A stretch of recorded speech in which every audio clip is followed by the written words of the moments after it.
Hello and welcome. You're listening to the audio presentation of She Came From Nowhere, the novelization of a 13-book series. It is the story of a secret agent from a multiversal government agency discovering the location of God and taking action to kill her. The series covers the war between gods and mortals who create and destroy themselves and their worlds. The novels are written and performed by Caleb Morazi. If you would like to support the creation of this series and add input of your own, swing by patreon.com/shecamefromnowhere to become a secret agent. You'll get access to the entire novel, new series chapters as they become available, and audio from each. Link in the description. And now, enjoy Chapter 2, Across the Multiverse. 1. The river gets rough, bouncing the scary wigs around in their boat. "Hold on to something," Timothy yells at Yosef over the roaring water. "If you go overboard, your collar's gonna short and explode. I might not like you, lad, but it's an awful way to go." Sokui becomes aware of her surroundings as she wrestles a laser rifle away from the elephant, Griffin, and Spatina running across the sand to Gerald's waiting hovercraft. She points the rifle at him, slowly backing up. "I don't want to use this, but I will." Lottie laughs, standing his ground in the shadow of the jungle. "You better move quickly. The sand leeches have already sensed our movements and are coming your way." He points with his trunk as one rears, latching onto Sequi's foot. The leech's saliva melts through her tough skin, staggering Sequi as it injects its neurotoxin. "They're meant for you," she gasped. "I devised them for this very moment." Lottie laughs again. "I would never be so stupid as to—" He's cut short as leeches leap from the sand, sinking their teeth into him. The elephant's eyes glaze over and he drops face first out of the jungle shade, countless more leeches slithering up to join the first. Sukui shoots the leech off her foot and flies, unsteadily, landing on the hovercraft. "I don't want to have to say this," Gerald says, "but my craft won't handle this much weight. Unless you can fly, it'll be hard to reach Mahalek." Sukui nods and blacks out. The rapids throw Sebastian and Victor off the boat. Yosef, holding on tightly. Timothy, no stranger to the river, grabs the rudder to guide them. "Take my hand," he yells. The cat reaches for Timothy as they hit an eddy, and Yosef is thrown out. 2. "Where'd she go?" Sarah yells at Captain Rayon, the alien scientist from Sneeze Jelly. "Miss still on Savania. Why is the Ferb tech saying she's in the room with us?" Rayon checks the data, adjusting his spectacles in the Sneeze Jelly-filled gel suit. His face twists into the alien equivalent of a smile, speaking through his suit's translator. "Apparently she left her body and is searching our microcosms for a host. I want you to find out what that creature likes and craft a universe to keep it entertained," Shura says excitedly. "Use the time dilation to discover its weakness so we can crush it." He turns his chair around, musing. "I only told Dr. Klee we were hunting that thing for her to throw her off the trail, but we actually might be able to do it." "Who needs inventors when you can recreate physics?" the Sneeze Jellian says amiably. "Don't be salty, Kep. There'll be plenty of test runs as she discovers her powers." Sarah's face goes slack and he seems to momentarily leave his body, but he snaps back quickly, glancing over guiltily at the little alien who pretends not to notice anything. "It's been in the microcosm for 6 months, local time," Sarah snaps at Rayon. "Surely you've had enough data to build a suitable cage. You have every resource and agent at your disposal. Fail at this, and so help me, I'll slit your suit and let your sneeze jelly evaporate." The alien scientist bows to the director, gathering his tablets before heading out into the hallway, where operatives are pulling shards of glass out of the walls. "Fail. As if," Rayon sneers. "I've solved more complex problems than this when I was an Elver." Soro's mind leaves his body and he watches Griffin through Tetracerini's eyes as they carry Sequi's body off Gerald's hovercraft into a house in the Karn city of Mahalek. "Central will be looking for us," Griffin says. "We have to split up. Spatina alone will draw attention to herself. Given that we are neither herbs nor Karns, it's for the best." I must stay with her, Sora says to Tetraserini. I cannot leave her side. If you're caught, you'll be detained. Some of their agents qualify as actual gods. I understand the risk, but I love her, and I will lay down my life for her. Come, Tetraserini says, holding out his hand. I can change your appearance to look like us. Rayon drops a microcosm on Sora's desk, bringing him back to reality. It's recursive, he brags loudly. I want you to look into it and tell me I'm not a genius. Sora peers through the electroscope, the simply elegant design. You've created a rift, he says finally, trying and failing not to sound awestruck. Of course. We'll draw her back in the place she feels most comfortable, give her dreams within dreams. 3. That was on purpose, Yosef howls, climbing into the boat soaking wet. Timothy smirks at the cat as Sebastian and Victor join them, shaking water from their coats. My mother taught me to be understanding, but that was just plain rude. I could have died. Don't be dramatic, Cat, Timothy says. You took a dip. So did my boys, and they're no worse for it. Just a fright. No harm done. You'll feel better once you're dry. Yosef's response is cut short by the deafening sound of hovercraft flying overhead. The cat's jaws drop. He finally did it, Yosef says. Tetraserini left the jungle. Yosef, be careful, Sebastian says as the cat steps on the bow, rocking the boat. When the war breaks out, I only want you to remember. Yosef is cut off as the boat grounds and he's thrown overboard, his collar blowing off his head as he hits the water. Yosef, Sebastian screams as he starts to go after him, but Timothy holds him back. No, let him go, lad. Nothing we can do for him. If those are Khan ships, then we have a bigger problem coming. He's probably better off anyway, not having to choose a side. Lasers are heard throughout the jungle as the otters push their boats into the current and climb in. I never wanted you to experience this, Timothy says to his boys. Currents aren't all bad, Papa, Sebastian says. Yosef wasn't the only one we hung out with. We had bear friends, honey badgers. Tell him, he says to the guilty-looking Victor. The collars stopped them from eating us, but they were all good people. 4. Sukui accidentally finds herself in a civilization of creatures who look just like her. She's overjoyed. For millennia, she thought she was the only one, but here they were. She slides into the mind of a creature with the nearest quantum frequency to hers and hears herself say, he projects a chameleon shield and could look like anyone. Wharton, this is the reason you've been chosen for this mission, she says to the more muscular of her two companions. Your task is to look deeply into the resonating frequencies of every creature we run into and tell me if certain is hiding there. Are you bringing me along for protection? The ganglier one asks, looking fierce. Sakan laughs. No, Garfan. I need you with us to make sure we don't get lost. We leave at daybreak, she continues, along my father's route through the Menasker city. Don't bring anything but your wits and your claws. Now fly. Wharton and Garfan take to the air, and Sakan leaps after them, slipping as she does so. That's odd, she thinks. I'm in peak physical condition. What could have caused that? Not trying to draw attention to herself, Sukui tries to silence Sakan's suspicions. When they arrive at Sakan's floating mountain cave, Garfan is waiting. Second rank. I told you to get some rest, Sakan says. We have a long journey ahead. The first ranks kept me up, the young Illic replies, and I'm anxious. Sakan invites Garfan into her cave, and he sits at her table as she pulls out raw Menasker meat. The multiverse is big, but there's nothing fiercer than an Illic. Sukui recoils in horror as she tastes the still bleeding meat. She briefly considers fleeing or taking control of her host, but abandons both ideas out of the desire to let the creatures simply be what they are without subjecting them to her own influence. Wharton grunts as he lands on the rocks outside. Forgive me, he says, poking his head inside. I didn't know you had company. He nods at Garfan. Second rank. May I speak with you alone, Prime Leader? He asks Sakan crisply, and she nods. Wharton watches with superiority as Garfan slinks out, taking to the air. Again, my apologies, Prime Leader, but it appears you have a rider. Not malevolent, but it's there.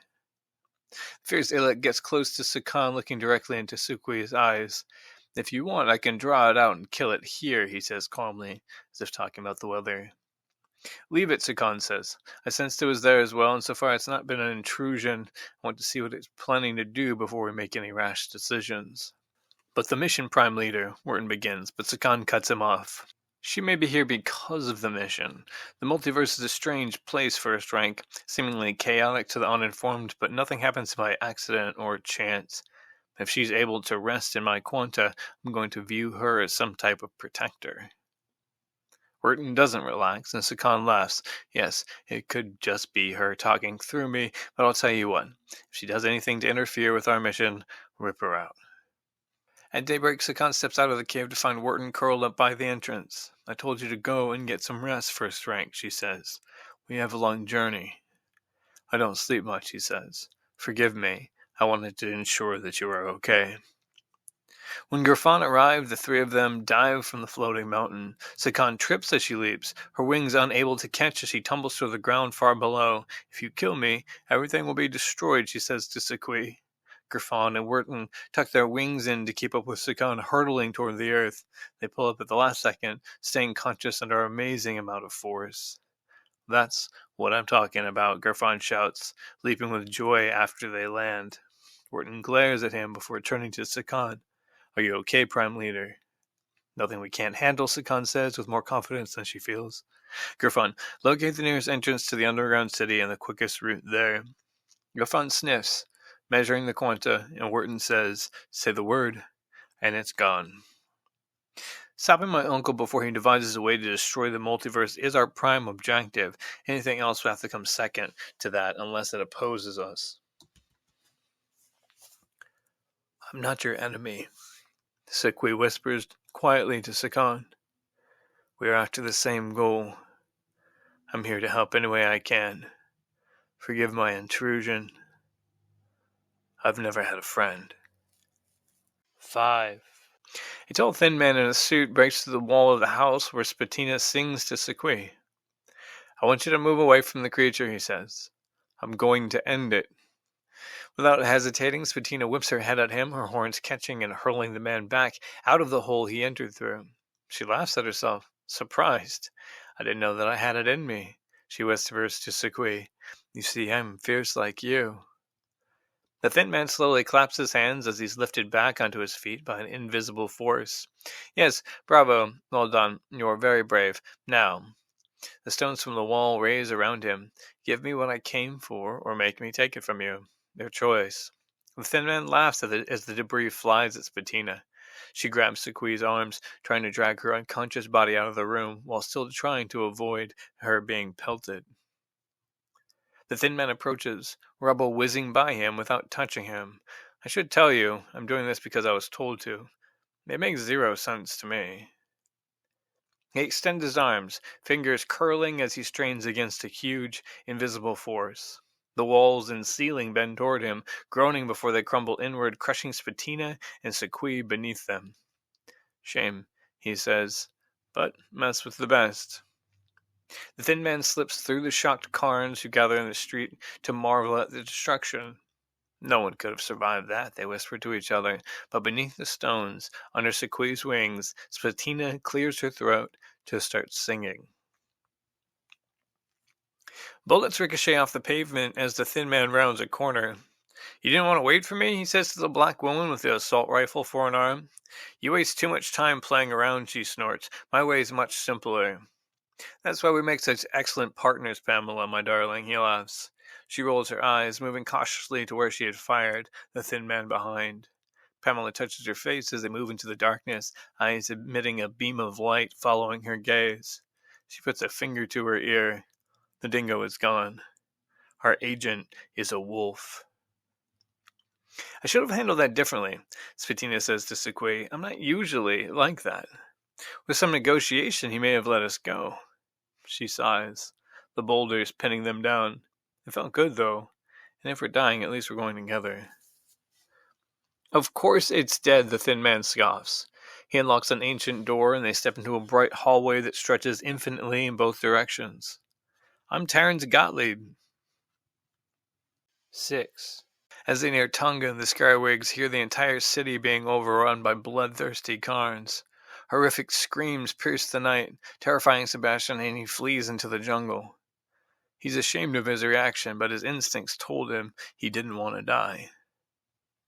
He crouches in a dark grove, catching his breath, and nearly jumps out of his fur when a deep voice speaks. "It's bad here, son. Never seen anything like it." Ari Tanaski, a large horse and the Urban Union's heavyweight champion, steps into the light. Sebastian is awestruck. "You ran too?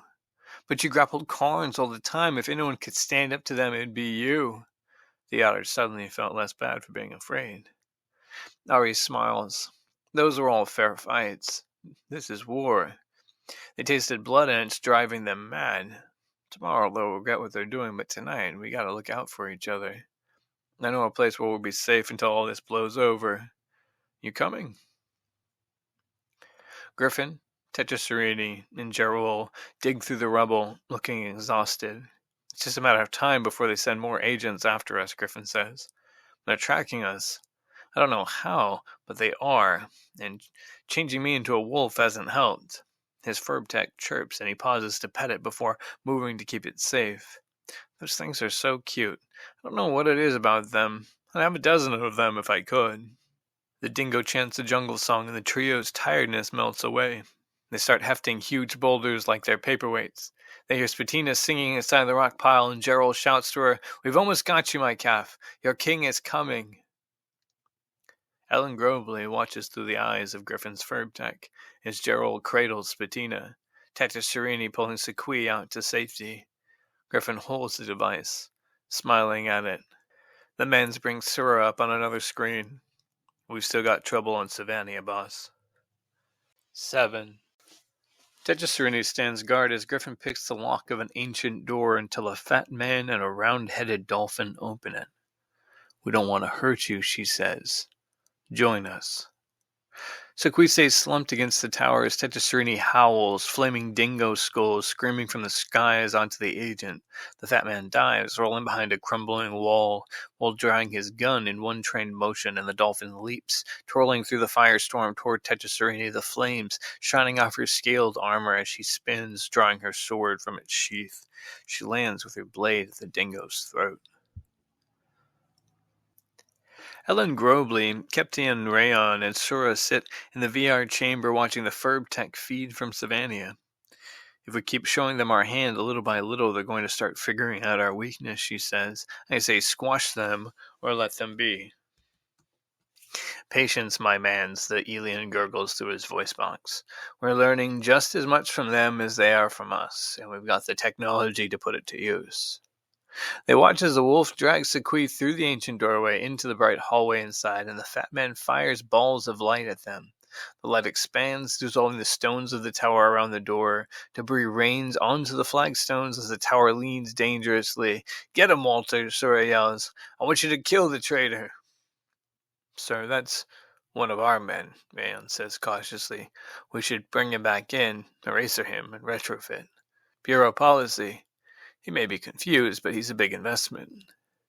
"I couldn't care less about bureau policy," Sura says, and Ellen smiles smugly at the alien. "This is the new policy. You betray us, we murder you, then glass cube you, and your 5 closest iterations. I want your family to forget you existed in any timeline."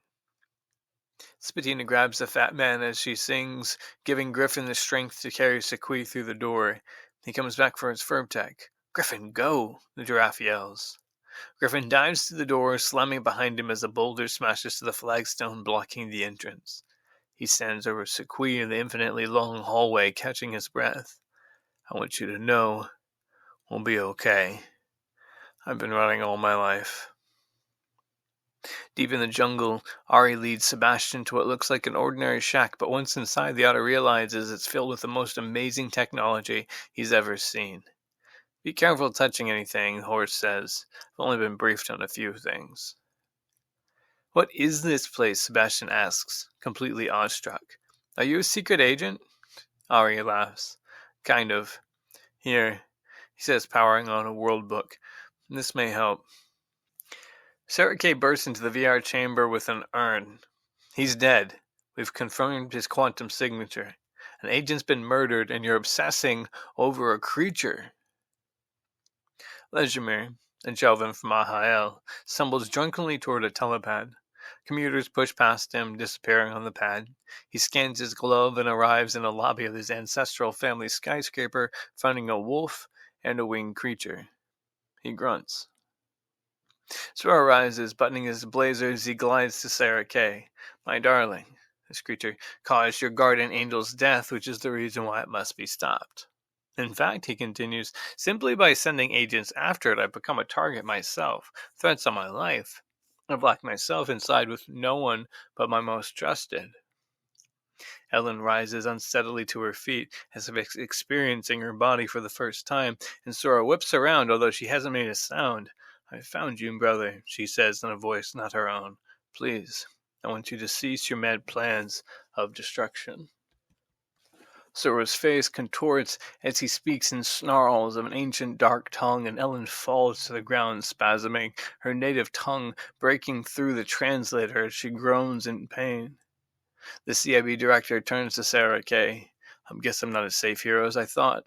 You see what it's doing? He doesn't want me to trust anyone. He could have come through you, he says, pointing at Rayon. Or you, he says to Sarah Kay. Everyone out. Juan, where did you learn that language? Sarah Kay asks. It's not in your profile. Sora glares. Perhaps the creature has been killing off my iterations. I don't know. Lejimir raises his gloved hand, the palm glowing. I've never had much need for this thing, seeing as most creatures arriving are civilized. How did you get in here, fella? Griffin growls, trying to speak, but yawns instead, falling asleep on the tile. Sarah Kay hurries to her lab with Rayon doing his best to keep up with her. I knew there was something fishy going on with him. Pardon the expression, she says. Sebastian looks at Ari, filled with wonder. How many worlds are there, he asks. It's theoretically infinite, Thor says. New universes get created every time anyone makes a decision. The path keeps diverging until we're no longer ourselves. I want to go and see them all, the younger otter says. Be a secret agent like you. Ari laughs. Maybe. You already know too much. It's either train you or eraser you. Benerio Sura, the Jelvin matriarch of Kamatosho, uses her glove to wake Griffin in his cage. I've scanned your biosigns, she says. They show you're reasonably cognizant and have undergone a lot of stress. If I let you out, will you behave civilly? Griffin nods, and Benerio waves her hand, releasing the door. Careful with my companion, he says. She's unpredictable, but I'm good at getting anything you need. As the door to his VR chamber shuts, Sura moves like a predator towards Ellen as she lays paralyzed. Got you now, he hisses, before beginning to snarl and spit the dark language. The reptilian jerks and spasms, spitting blood as she bites into her tongue. Exasperated, Sura shrieks at her, I command you to show yourself to me, creature. On the screen behind him, the dolphin warrior, Marilyn Lau, stands over Tetris Serini. He's on his knees, battered and beaten from their struggle. He chants an ancient dingo song as she swings her sword in a death blow, but he melts into shadows before the blade makes contact. It silently passes through him without touching a single hair on him. Sora drops to his knees like he's been punched, seemingly confused where he is. I'm getting multiple readings from Sora's VR chamber, Rayon says to Sarah Kay in the lab. I want a deeper quanta analysis. It's not just aging Grobley, but Sura as well. The sun rises on Savania, and Ari helps Sebastian find his father in the Tungan ruins. I thought we'd lost you. Timothy throws his arms around his son, smelling of death. I can't stay, Dad, Sebastian says quietly. This world is too ugly to live in. Gerald is covered in blood as he eats the guts of the fat man, Walter Stretch. Spatina is on her knees, cuddling her Furbtech and looking horrified. Marilyn sheathes her sword, bowing to the lion. I'd ask you to stop, but I understand that it's only your nature. You probably don't truly understand why you're doing it yourself. Just know that you've killed a great warrior today. It was solely luck that made it possible. In the VR chamber, Sura rises to his feet. The determination that had been lacking in his eyes moments before, now returning in full force. Nice try, Sura, he says. 8. Dad, I want you to look at the device I found, Sebastian says. And Timothy looks at the glowing circle held by his son. It flashes, and the older otter blinks. Mr. Scarywig, Sebastian says, I regret to inform you we found your son dead in the jungle. Timothy is overwhelmed by grief. Not Sebastian. I can't lose them both today. I'm afraid there's no mistake, Ari says, stepping forward. The identichip was found on your son's body. He was torn apart by the massacre by a pack of hyenas. The otter sinks onto a bench. I'll get them. I'll make every single Karn pay for this. We're sorry for your loss, Ari says, and he nudges Sebastian before turning to leave. The young otter follows the horse to a jeep, looking back at his dad. Will he be okay? I didn't know Victor had died. I'm not sure if I can go through with this. This is the first test, Ari says, getting in the jeep. We can't have any attachments. Sebastian watches his father in the rearview mirror as they drive away until he's out of sight.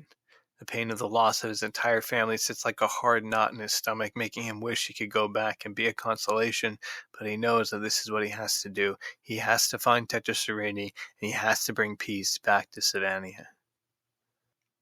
The trip to Mount Halek ends up taking much longer than it should with Herb and Carney intentions, but Ari is able to work his contacts through Central to finally gain safe passage. When they arrive, the horse brings Sebastian to meet the Dolphin Warrior. The trip exhausted the otter, but he sits before Maryland, trying to hold it together. You have no powers to speak of, she says. Why should I let you join the Bureau? I don't know, he says. But whatever caused this chaos must be stopped. 9. Gerfon stands with Orton and Sakana in a cave, touching a large door, listening. Orton smashes through it with his shoulder. I want them to know we're here. Orton kicks the planks loose, leaping through, and Sakan follows. Gerfon hesitates, unsure of the danger, but not wanting to let the other two know how scared he is of new situations. When he hears Sakan snarl and a fight break out, he crawls inside. While Sakan and Wharton are only fighting an adolescent Menasker, it is 3 times their size, swinging massive fists that would crush them if they caught at them. Wharton flies in range as a distraction, letting Sakan attack on his eyes and throats. Glad you could make it, second rank, Wharton calls to Gerfon. I was sure we were going to have to eat this whole thing without you. The Menasker bounces Wharton off a stone wall. Wharton gets up unsteadily, dodging the Menisker's feet as it tries to stomp him. Throw me that, he yells to Gerfon, pointing to an axe. I'm getting a snack. Gerfon flips the axe to Wharton, and he catches it, swinging it downward to lop off the Menisker's toes. The creature's howl, and Sakan seizes the opportunity, diving into its mouth and clawing down its throat. She wants to eat its heart, Wharton yells. The Menisker clutches at its neck as it tries to get at the Illic. It drops to its knees, blood running from its nose as it gasps for air. Is she dead? Gerfon asks in the moment of silence.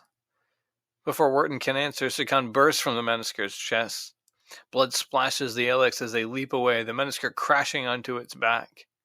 Sakan tosses the heart to Wharton, but he hands it to Gerfon. I want you to eat this. That was given out of respect for your bravery, first rank, Sakan says curtly. I mean no disrespect, Prime Leader Wharton laughs. The second rank needs a boost of confidence. He gestures for Gerfon to take a bite.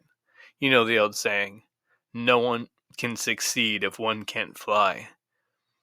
I'm aimed to get my pup here off the ground. I can fly, Gerfon mumbles, but he takes a bite out of the large heart anyway. Stop, Sequi yells from Sakan's mouth. What are you doing? Spit it out. She turns to Sakan's head towards Wharton. You killed that thing with no remorse. Wharton glares at her. Of course we did. They're disgusting. And good for eating. It's coming out, he says, raising his hands and chanting in an ancient dark tongue. Silence, first rank, Sakan barks. It's feeling regret over us? 10. Sarah Kane takes a microcosm from Rayon, peering into an electroscope. Must feel good to have found creatures like itself. How did you create them with knowing so little? She sets it down and turns to Rayon with a puzzled look. And how does Sura speak the language from a universe that you only concocted hours ago? Unless... I knew I'd find you here, Terence Gottlieb says as he enters. I want to tell you about what I saw in Savannah. Sarah Kay nods, the alien gliding away. More what I didn't see, Terence continues. The creature clouds the mind just like Agent Certain. It doesn't surprise me that Griff's helping it. He has a big heart and no psionic shielding that I'm aware of. You've got to help me stop the director's kill on sight order. Sarah Kay doesn't want to let her personal feelings cloud her professional judgment, but in this case she can't help it. Is Griffin okay? The anxiousness she feels causes her to grip the microcosm too hard, and it shoots from her hand, cracking on the floor. Terrence's eyes go wide, and he backs away as gas starts hissing out of it. Rayon leaps from across the lab, netting it in a Teflon bag and shouting, "Everyone evacuate!" The lab techs run for the temporal dampeners with Sarah Kay and Terrence trailing behind them. I need sleep, the thin man says. We couldn't get a transverser and went to the Phoenix Club. Why don't you ever say my name like you do Griff's? Sarah Kay sizes up to the agent, trying to figure out if telling the truth would expose her if it's a genuine question. We've been through a lot, she says finally. I need him. The microcosm folds in on itself, emitting the world's smallest pop. Waves ripple outward from it, altering everything they touch. It starts with small things being moved on the counters, but it gradually twists the entire architecture into another form. Sarah Kay is no longer talking to Terence Gottlieb, but his black, mohawked partner. I told that idiot to wear his temporal dampener, Pamela says with a sneer. Seriously, why'd you pair me with this psychic weirdo? He cramps my style. Sometimes you just gotta put a couple holes in a person. No need for this over-the-top quantum warping garbage. Well, you do have a number of quantum similarities, Sarah Kay says with a smile. I mean, look who showed up when our corner of the universe went into flux. And, she continues, reconciling the old and new overlapping memories, if memory serves, you both have concerns about what the creature is doing to people's minds. That's the funny thing about quantum shifts inside a temporal dampener. The world changes suddenly around you, but everyone else won't notice anything different. To them, things have always been this way. It can sometimes take years to sort out what are the real memories. Sarah Kay studies her agent, realizing that even though Terrence and Pamela were remarkably similar, she couldn't share how much she longed for Griffin to come home. Pamela yawns. I gotta get some sleep. Terrence wanted to go through the Phoenix Club on the way back, and we lost a week due to his carrying on. Sarah Kay arches an eyebrow, and Pamela says quickly, "Oh, interplanar time dilation gave us a couple of days." Kaplan Ryan, an unsuited alien, exits the lab with a Teflon bag. Doctor, he says, if you could excuse us. Sarah Kay nods to Pamela before following the Sneersbury scientist. Through a type of double vision, she knows that the alien who was Rayon is now gone, and although she has known this new one the entire time he's worked for the CIB, she also knows that this is the first time they've met. It escaped, he says. Poof.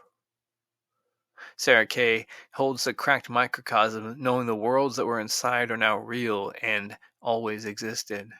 Fortunately, the effects were localized, and Griffin was safe. Until she dropped the device, which she had thought didn't make sense. Sora spoke a language from a universe Rand had just created because in a quantum causal sense, she was always going to drop it. Same was certain, and the creature's mental cloaking. It all began to make sense. The secrecy, the changing plans, the hiding away. Certain was living inside Sura and wanted to conduct a personal vendetta against his enemies. She had to be cautious. If Certain suspected anything, he could unleash a world of hurt on her. He may have power, but she had brains. She would bide her time. 11. Lejimir speaks hurriedly to Beniriel in the grand meeting hall of the House of Kamatosho. His pointed ears growing hot as he tries to maintain his composure. Imagine the technology the creature could bring back for us. It has knowledge of other worlds. We're falling behind the innovations of all the others. We haven't had a major breakthrough in centuries. I want us to find a way for us to bring honor to our house. Beniriel puts her hands in her sleeves. Think about the wolf and its friend. It isn't good to draw attention to oneself, she says. Better to do well and be unnoticed. But how can we hope to do well if we have nothing to sell on the market, the younger Jelvin demands. We haven't had an inventor born among us in 4 decades. Who knows how far we'll fall if one was even born today to Eros or Aeona? The matriarch inclines her head slightly, not saying anything, but her single gesture conveys to Legimur that his persistence paid off. I will oversee the creature personally. We will keep it, study it, and build an amazing device. You have my word. If it's discovered that we're using a creature to take things that are not ours and reselling them as ours, the dishonor on our house will have us living among the Chictus. Legimir nods solemnly. I'll destroy this building with my own hands before I see that happen, he says. I won't fail you. He heads to where Griffin stays with Sequi. See that you don't, the old Jelvin says to herself as her great-great-great-grandson leaves. If anything goes wrong, it'd be better if you did tear this place apart. But Nero looks out over the city, reflecting on the folly of youth and the chaos that is existence. 12. Tetraserini felt like a coward. The Dolphin Warrior had beaten him, and instead of dying like a hero, he fled. He wanted to live long enough to see Sequi and stop those who hunted her. He slid through a crack in the tower and down the hallway to find her. He rematerializes, crawling to where he senses she is gone. He opens the door, collapsing inside, and finds an eel over him. You picked the wrong ship, lad, it says. The dingo felt his power leave as soon as he arrived on the world. He'd forgotten that when he had gotten to Savannah, he hadn't been just an ordinary beast. It was only because he was in that place that he had godlike powers that had manifested. He left his paw for the eel to surrender. I'm a stranger here, he says to the little creature. I mean you no harm and completely at your mercy. I will serve you in any way that I can. Reinhold! Brunhild! The eel shouts, without taking his eyes off Tetraserini. Put this stowaway in the brig. We'll see how he feels once he's tasted our rations. As the 2 eels lead him, Tetraserini spies an ocean of stars out a window, a planet far below. You must be mighty powerful to hack our transporter, the female says to him.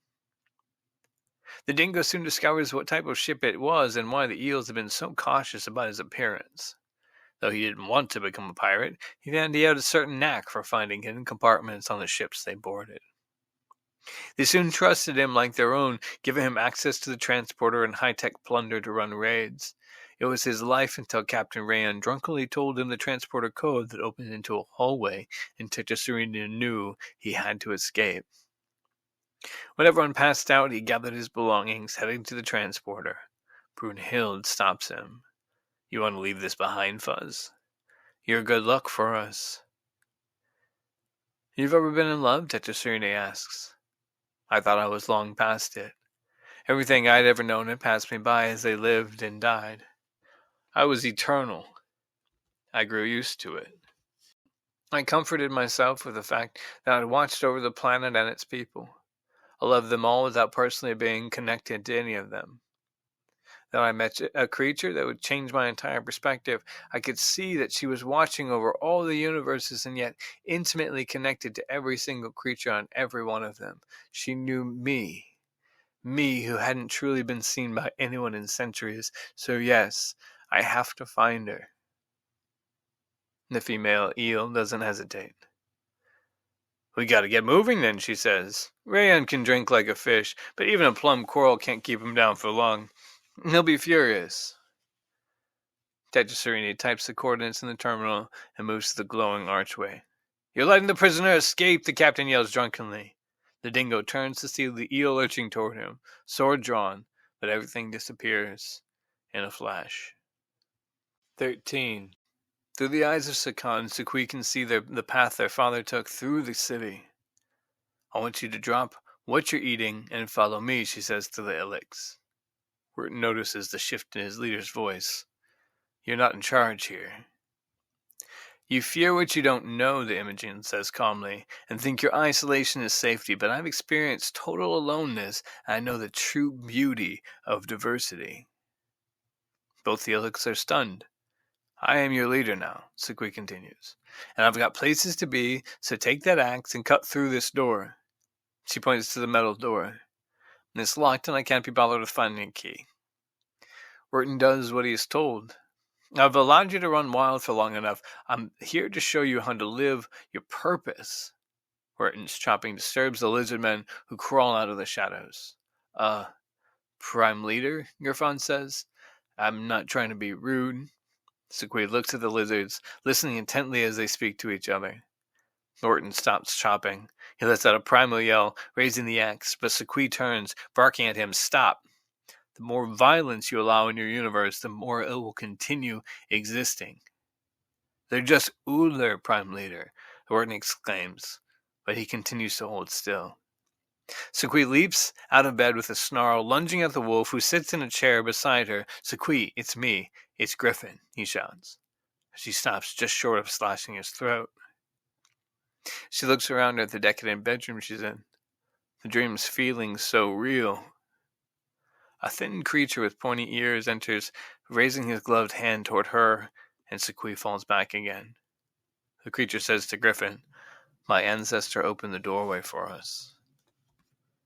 End of Chapter 2. Thank you for listening to this audio presentation of She Came From Nowhere, a series novelization written and performed by Caleb Morazi. If you'd like to read more of this book, read chapters from the series, listen to audio, and further support the development of this project, please go to patreon.com/SheCameFromNowhere, link in the description. Please like, share, and subscribe this video. Until next time, we'll see you soon.